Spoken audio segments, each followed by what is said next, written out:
Hello everyone, welcome back to the channel. तो आज हम करने जा रहे हैं क्लास 10th का मैथ, जिसमें हम कर रहे हैं linear equation of two variable, यानी दो चर वाले रैखिक समीकरण। ठीक है ना। तो इसमें हम कर रहे हैं एक्सरसाइज 3.3, जिसके अंदर दे रखा है हमको प्रतिस्थापन विधि यानी सब्स्टिट्यूशन मेथड। इसी मेथड के द्वारा हमको क्वेश्चन को सॉल्व करना होता है, जिसके अंदर हमको एक्स वाई की वैल्यू फाइंड करनी होती है। ठीक है ना। तो चलिए शुरू करते हैं। शुरू करने से पहले यदि आप हमारे चैनल पर नए आए हो तो सबसे पहले चैनल को आप सब्सक्राइब कर लो। तो हमारा क्वेश्चन फर्स्ट दे रखा है 7x - 15y = 2 and x + 2y = 3। ठीक है ना। यानी दो वेरिएबल दे रखा, दो समीकरण दे रखा, इसको सॉल्व करके हमको लाना है एक्स वाई की वैल्यू। तो सबसे पहले हम क्वेश्चन को उतार लेते हैं। 7x - 15y = 2 x + 2y = 3। Okay ना। तो हम पहला लिख लेते हैं समीकरण फर्स्ट और इसको लिख लेते हैं हम समीकरण सेकेंड, यानी इंग्लिश में लिखना चाहो तो इक्वेशन फर्स्ट और इक्वेशन सेकेंड। ओके ना। अब इसमें जो हमारा प्रतिस्थापन विधि यानी सब्स्टिट्यूशन मेथड, इसमें करना कुछ नहीं है, बस ठेला ठेली करना है। क्या करना है? ठेला ठेली। एक्स वाई को ठेल के हमको एक्स वाई की वैल्यू निकालनी है। कैसे ठेलेंगे? तो ये देखो, सबसे पहले हमारा दे रखा x + 2y = 3 और 7x - 2y = 2। तो अब समीकरण फर्स्ट से भी ले सकते हो, समीकरण सेकंड से भी ले सकते हो। तो हम ले रहे हैं समीकरण सेकंड से। तो हम यहाँ पर सबसे पहले लिखेंगे समीकरण सेकंड से। ठीक है ना। इंग्लिश में लिखना चाहो तो इक्वेशन सेकंड। ठीक है। तो हमारा समीकरण सेकंड क्या है? x + 2y = 3। अब यहाँ पर क्या करेंगे हम? ठेला ठेली। ठीक है। तो ये समझो x सेम अपने जगह पे रहेगा। अब इस 2y को ठेल के हमको 3 के पास ले जाना है। तो x = 3 का 3 सेम रहेगा। इस 2y को ठेल के किसके पास ले जाना है? 3 के पीछे। तो 3 - 2y हो जाएगा, क्योंकि 2y प्लस क्या है, जब 3 के पीछे जाएगा तो क्या आ जाएगा? माइनस में हो जाएगा, तो -2y।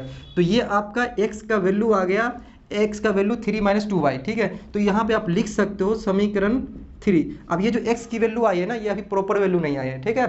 अब इस x की वैल्यू को समीकरण फर्स्ट में डालना है। तो लिखना पड़ेगा आपको x का मान समीकरण 1 में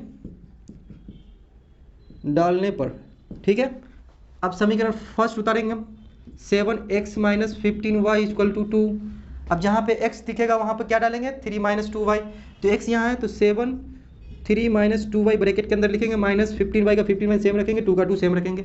अब इस ब्रैकेट को खोलेंगे तो 7 से मल्टीप्लाई हो जाएगा अंदर वाला। तो 7 3 या 21 यानी 7 21 -7 दूना 14y -15y का 15 सेम रहेगा, = का = सेम रहेगा, 2 का 2 सेम रहेगा। अब ये माइनस और ये माइनस यानी -14y और -15y ये दोनों आपस में जुड़ जाएगा, क्योंकि माइनस माइनस क्या होता है? हमारा प्लस होता है। तो ये हमारा 21 - 29y = 2 निकल के आया। ठीक है ना।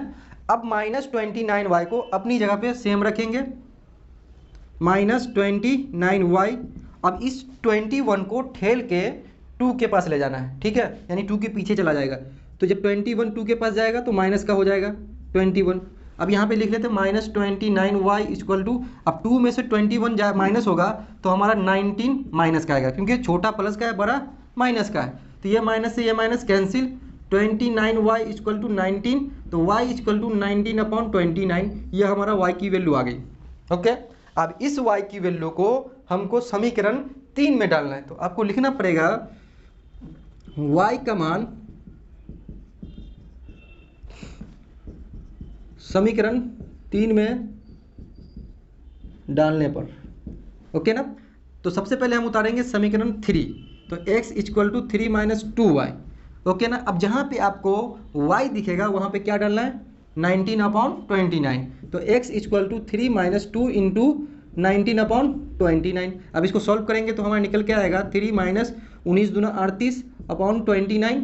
x = क्रॉस मल्टीप्लाई करेंगे हम, 29 3 जा यानी 29 को 3 से गुना करेंगे तो 9 × 27 के 7 हासिल 2 3 दूना 6 2 8 -38/29 का 29 सेम रहेगा। x = 87 में से 38 को माइनस करेंगे तो 17 में से 8 जाएगा, 9 7 में से 3 जाएगा 4 यानी 49/29। ये आपका x की वैल्यू आ गई। तो आप आंसर चेक कर सकते हो बुक से। ठीक है। तो इसी तरह हम करते हैं प्रतिस्थापन विधि के द्वारा क्वेश्चन को सॉल्व। तो चलते हैं हम सेकंड क्वेश्चन पे। सेकंड क्वेश्चन हमारा s - t = 3, s/3 + t/2 = 6। ठीक है ना। इसी को भी हमको सॉल्व करना है प्रतिस्थापन विधि के द्वारा, यानी सेम इसी तरह हमारा सॉल्व होगा।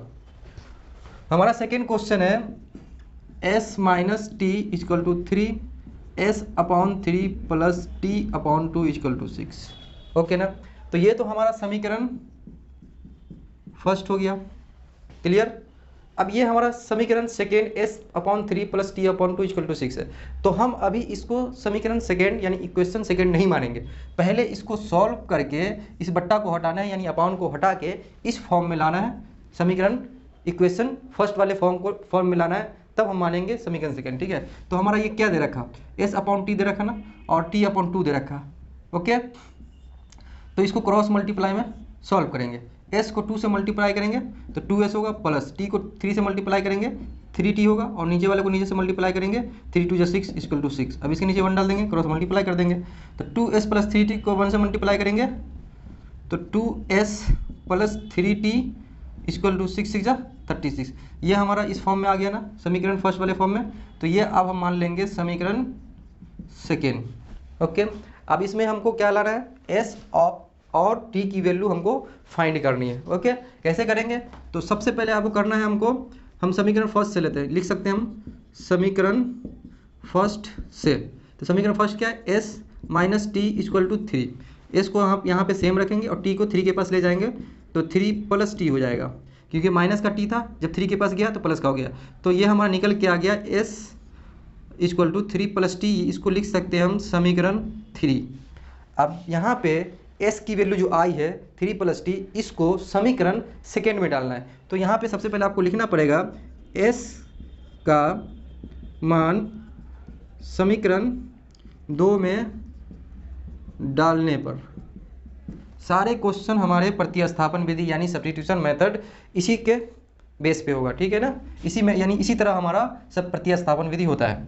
ठीक है ना, तो ये हमारा क्या है, s का मान समीकरण 2 में डालने के पर। तो हमारा समीकरण 2 ये है 2s + 3t = 36, यानी 2s + 3t = 36 है, और जहाँ पे s दिखेगा वहाँ पर 3 + t डाल देना, अप्लाई कर देना। ठीक, तो ये है हमारा 2s, यहाँ पे s दिख रहा है हमको, तो 2 तो 2 सेम रहेगा, ब्रैकेट के अंदर हम डालेंगे 3 + t, 3 + t and plus 3t का 3t सेम रहेगा, 36 का 36 सेम रहेगा। अब इस ब्रैकेट को खोलेंगे तो 2 से अंदर वाला मल्टीप्लाई हो जाएगा, तो 2 × 3 = 6 + 2t + 3t = 36। अब 2t + 3t ये दोनों जुड़ जाएगा, तो 6 + 3 और 2 5t हो जाएगा हमारा = 36। 5t को सेम रखेंगे और 6 को 36 के पास ले जाएंगे, 36 - 6, तो 5t = 30, t = 30/5। तो ये हमारा हो गया 6 × 5 = 30, तो t = कितना आया 6। अब इस t की जो वैल्यू आई है, t का जो मान आया है, इस मान को हमको डालना है समीकरण 3 में। समीकरण हमारा 3 कहाँ है, ये है ना, s = 3t + t। तो सबसे पहले आपको लिखना पड़ेगा t का मान समीकरण 3 में डालने पर। ओके ना, तो समीकरण 3 क्या है हमारा, s = 3 + t। ओके ना, तो s = 3 का 3 सेम रहेगा, प्लस का प्लस सेम रहेगा, t की वैल्यू क्या है 6, तो 6 डाल देंगे t की जगह, तो s = 6 और 3 कितना हो गया 9। तो यह हमारा s की वैल्यू आ गई 9 और t की वैल्यू आ गई 6। आप इसका आंसर बुक में चेक कर सकते हो। ठीक है ना, तो ये हमारा सेकेंड क्वेश्चन था। अब हमारा थर्ड क्वेश्चन है 3x/2 - 5/3 = -2 एंड s/3 + y/2 = 13/6। तो ये अपॉन में है, तो सबसे पहले आपको करना क्या है, अपॉन को हटाना है, हमको इस फॉर्म में लाना है। ठीक है ना, जैसे s - t = 3 है, या फिर 7x - 15y = 2 है, या x + 2y = 3। तो इस फॉर्म में लाना है, यानी बट्टे को हटाना है, अपॉन को हटाना है, उसके बाद हमको इस तरह सॉल्व करना है। ठीक है, तो ये हमारा क्या था, प्रतिस्थापन विधि यानी सब्स्टिट्यूशन मेथड। तो ये आपको क्वेश्चन थर्ड करके इसका आंसर आपको कमेंट में बताना है। ठीक है ना, तो सेम आपका जो नेक्स्ट क्वेश्चन था उसी तरह हमारा थर्ड क्वेश्चन भी होगा। क्लियर ना, तो आई होप आपको प्रतिस्थापन विधि यानी सब्स्टिट्यूशन मेथड समझ में आ गया होगा। तो मिलते हैं नेक्स्ट वीडियो में, फिलहाल के लिए जय हिंद।